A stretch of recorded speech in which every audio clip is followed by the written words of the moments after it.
Hello, and welcome to the Cleveland International Film Festival Film Slam Streams post-film conversation for Cowboy Joe.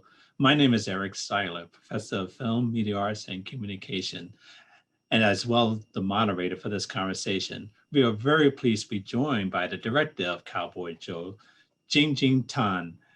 Jingjing is a Chinese-American filmmaker based in New York City. She is a Lab Sundance Co-Ab Imagine Futures winner, mouthful there, TIFF Filmmakers Lab shortlist and Sundance Writers Lab semifinalist. Her work has been featured in Paper Mag, BuzzFeed, and has screened at the Museum of Chinese in America. Her work examines family dynamics, childhood trauma, and how social and cultural environments shape personal identity. We are so pleased to have with us Jingjing. Hello, Jingjing, and welcome. Hi, Eric. Hi, everyone. Ni hao. Okay, well, ni hao to you too. I'm sure our Mandarin language students appreciated that as well. So Cowboy Joe, interesting film, so much packed into 5 minutes there. Can you tell us why you made this film? Are you a cowgirl yourself, or how did this film come about? Yeah, it's a great question. I grew up in China and Texas, so I think I always had this kind of identity issue where I kind of wanted to be sort of a cowboy, and I loved the idea of the Western and the cowboy idealism. And at the same time, I was watching Urban Cowboy and Midnight Cowboy, which are these classic films. So I kind of wanted to do my take on the cowboy ideal. And I was wondering, and at the same time, I wanted to study identity, and also just like hyperbole of like, today, why can't, a Chinese person be a cowboy? Like, why is that such a shock and such a strange thing? So I went on a ski trip and I was studying this guy. He was Asian American, and he wore glasses, and he had kind of the stubborn look on his face. And I was like, what would happen if this guy told his parents that he wanted to be a cowboy? And so the short film kind of just came from there. Oh, interesting. So here in America, I know it's customary for people to pursue their dreams, and especially have parents and teachers encourage them to pursue their dreams. Is that sort of the same in the Chinese culture in a way, for parents to encourage their children to do that, or is it different? I don't think I can speak for Chinese American families, but I think I can speak for my own, which is that it definitely wasn't encouraged, and it was quite crushed. And I think that's where the kind of the short film came from, and the feelings and experiences that I had, which is like, to be a filmmaker for me was like, it's not such a huge ask. Like, it's not such a, a crazy thing, but in my family and my culture, it was. And at the time, even now, I mean, there's not that many Asian American female filmmakers. I mean, growing up, I saw Ang Lee, and he was pretty much the only one. And so, yeah, in my family, for sure, it wasn't encouraged, and I was definitely pushed towards a path that I felt like I had to kind of fight against. So the conflict between Joe and his father in the film, that's something that's real, that could really happen in some Chinese American families. I think for sure. Yeah, I think most people, we could say there's a perception, it's probably a majority that Asian families probably don't support their children and their autonomy and their free will to be who they are and who they want to be. So yeah, I think so, for sure. Exactly. I just love the way you had the emotions of each character come about. The father stood his ground, very firm, even to the fact of belittling his son, saying that dreams are for kids, you'll never amount to anything, people laugh at you. And Joe was just determined, I want to be a cowboy. You had that rhythm going on between the both of them, and that created a really, really rich tension in there. Can you talk about developing the script? Did you intend to develop that rhythm, and also how did the how did you want that ending to come about for the viewers to walk away with? I think the tensions, yeah, I think there's quite a bit of emotional and verbal abuse coming from Joe's father, and I think that's something that I personally experienced in my life. And it was so strange because when I wrote it on paper, like growing up, I never thought it was so bad. Like I thought this is just life and it's quite normal. But I think writing it on paper, I realized like just how intense and how mean spirited those comments can be, and soul crushing in a way. And so he's determined, but he doesn't get the response that he wants, of course. And it does kill him a little bit. And I think having, we don't see the beginning, we don't see the history that Joe has with his father, so we don't know. But when I wrote it, it came from a place of trauma and of kind of being belittled throughout one's whole life, and still having determination. And so what happens when you have that determination, but there's this internal conflict of wanting something but not truly believing in oneself. So that's kind of where it came about. And I wanted the dance when he walks out the door to kind of be an exuberance, a sort of expression of freedom, but then a fear and trepidation of what's going to come. So the fear came in the very last shot in which Joe was just staring. It's like, I'm free, but now what? So that's what you were going for at that point? Yeah, exactly. Yeah, that and a combination, yeah, of now what, and then can I actually do this? Like, what are the next steps? Because there's not a manual to be a cowboy. There's not I think there's sometimes a manual for the people who are in high school, to go to college and then to pursue like a vocation, like that has like a very laid out path. But like for certain things, there just isn't. And I think once we graduate high school and college too, we realize there isn't really a laid out path. These paths that are kind of laid out before us, they're artificial and they've been kind of created. And for Joe, he has to go create that for himself. Okay, interesting. I'm gonna go out there. I'm going off script and everything. And I'm gonna ask you personally, would you, I don't know if you have children, but if you did have children, would you be more like the father, or would you be more like Joe, in which you want to encourage your children to have dreams? Sorry Yeah. for putting you on the spot, but No worries. No, I would definitely hope to support them. But I think as I'm getting older, I'm realizing that there's what are these terms in psychology? There's like repetition compulsion, where if we don't heal something and we don't truly understand and grasp it, we kind of repeat it, and it's done unintentionally. So that's how like cycles of abuse gets passed on systematically, ethnically. But so my goal, my conscious goal, is to be supportive and to be loving, and to hope that to give my children the support and encouragement they need to be themselves.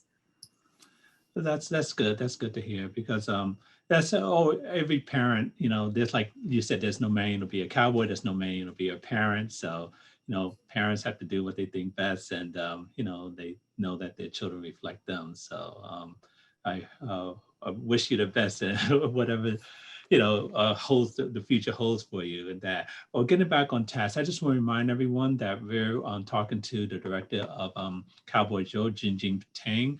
If you have questions, please put them in the Q&A, and I will get to them as time allows as well.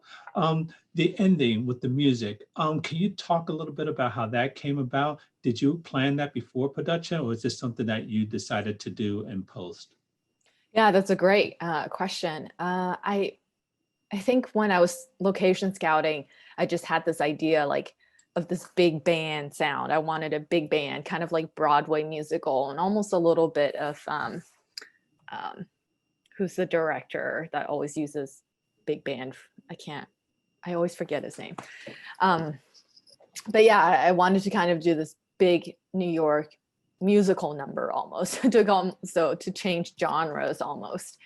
and to combine genres. So I was thinking about it in pre-production, during production, but I really found the song during post-production. And I think a lot of filmmakers will tell you they have these ideas during, the writing, pre-production, production, and then things kind of change and become real during post. Exactly. Well, that was really good. And also you mixed in the sound effects there. And you shot that, I guess, on the streets in New York. Was it in Chinatown or Brooklyn or?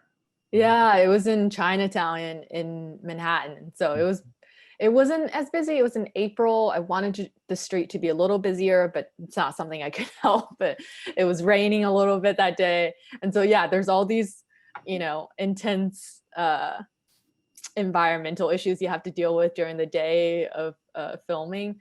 But yeah, we shot on Mott Street, right off of Canal, which is pretty well-known street. And so I think overall we got the effect that we wanted. And, at the end of that film it's real. Like he almost kicked this woman and it was intense. And I think it was one of the best shots that we had. Oh, good. Well, I'm glad he didn't kick the woman. Well, one question we have coming in. Who is Cowboy Joe? Is he a real actor or a famous actor?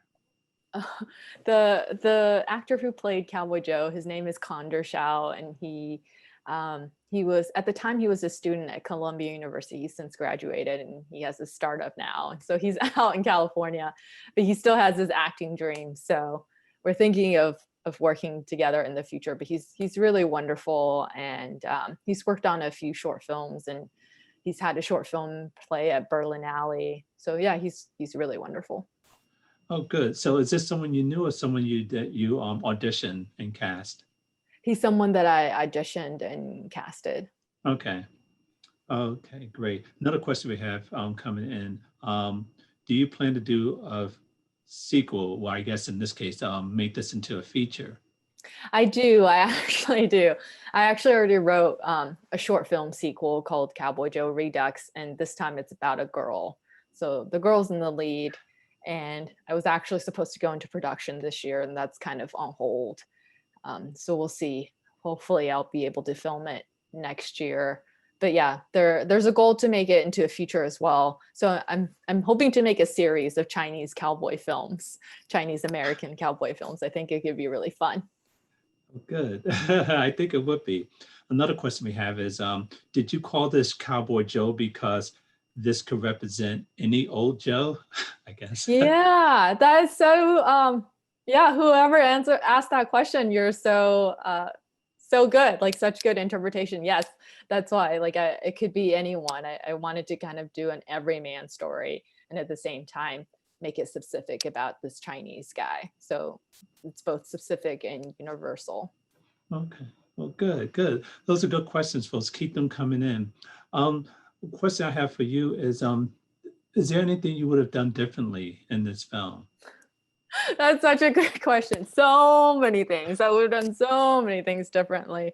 I think any filmmaker they'll watch their work and they'll see a lot of their mistakes, and it can be really painful, especially if I edit my own work. But yeah, one big mistake I think I made was that for the exterior scene when he's dancing, it was kind of all hands on deck.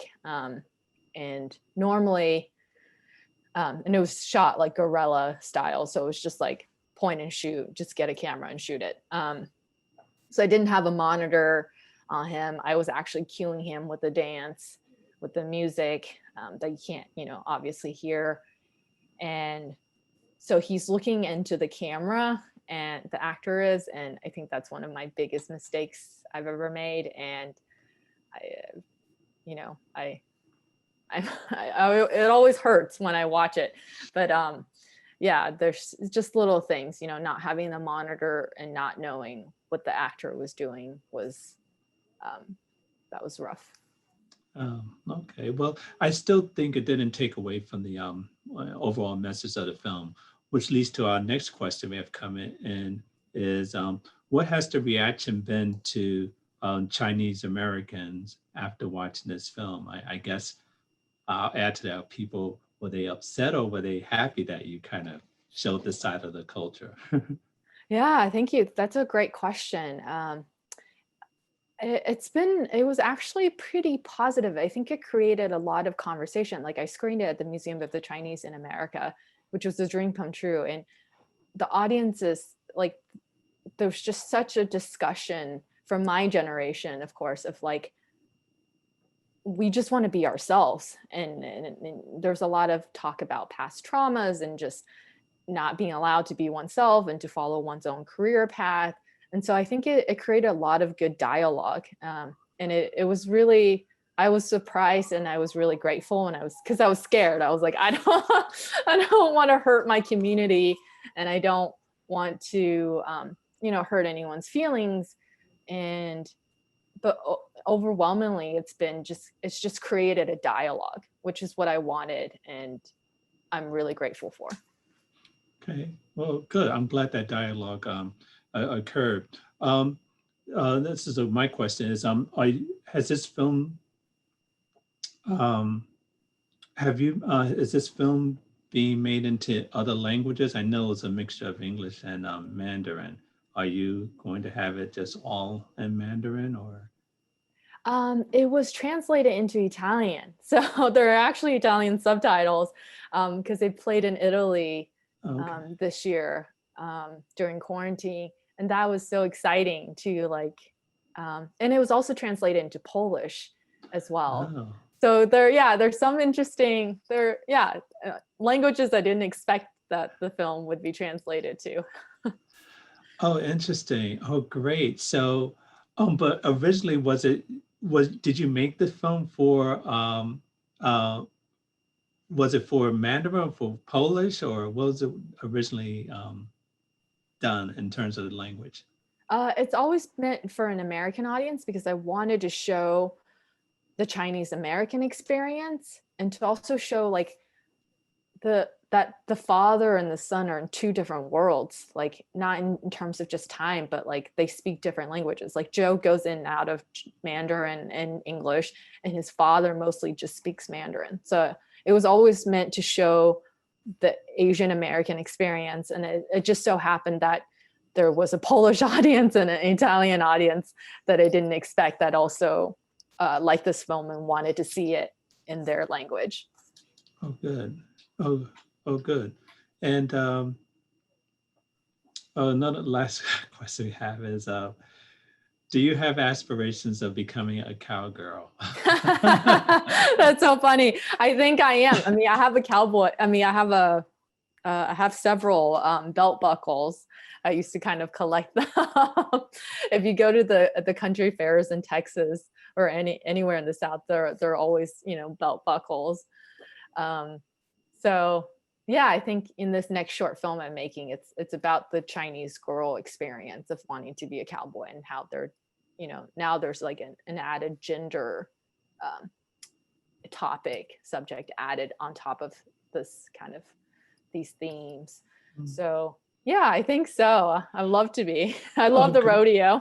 Oh, great. So what kind of research and development are you doing? Do you plan to visit a cattle ranch or go somewhere to a rodeo? What are you doing for research on this next project? Well, I wrote the short film already. So, and I grew up in Texas. So my past, I'm just using my past experience, which is I would go to the rodeo every year. I would compete in the Western Art Show. And, but this one is like also kind of an urban cowboy story. And, yeah, it's, I kind of wanted to take the tradition. This one plays with like spaghetti Westerns a little more. And it questions violence and violence within the home a little more. So it's a little different, but I wanted to play with the genre of the spaghetti Western and the idea of violence and masculinity and femininity. We're really interested. We look forward to seeing that. So that's your project now. When do we expect to see on this project? Well, I was supposed to go into production this year, so fingers crossed next year. That's the goal. And then hopefully I'll make a feature, but I don't know. I'm so excited by the idea of it. I can't decide what the main feature storyline would be. I just wanted to make a bunch. Well, great. Do you plan to use your same actor again in this piece? Yeah, I actually wrote it for him, but then I switched it to a girl, and I reached out to him and I said, I'm so sorry, but I think I want to explore what it would be like through a girl's perspective. And he was so gracious. He was like, of course, go ahead. But yeah, Oh, with the future, I have no idea yet. okay, well, maybe he can have a supporting role. And well, Jingjing, it's been a pleasure having you with us today. And I'd like to thank you so much for joining us. And I'd like to thank our student audience for joining us as well and for all your interesting questions. So, Jingjing, before I say goodbye to everyone, I don't know if you want to say goodbye in a special way to our Mandarin students. First of all, I just want to thank everybody and to thank all the students and their questions. They were just so wonderful. And so, 谢谢, 再见, thanks, bye. Okay, and then thank you all. For more information about the upcoming 45th Cleveland International Film Festival, please continue to follow CIFF on social media and visit clevelandfilms.org. I'm Eric Siler. Thank you. Thanks so much.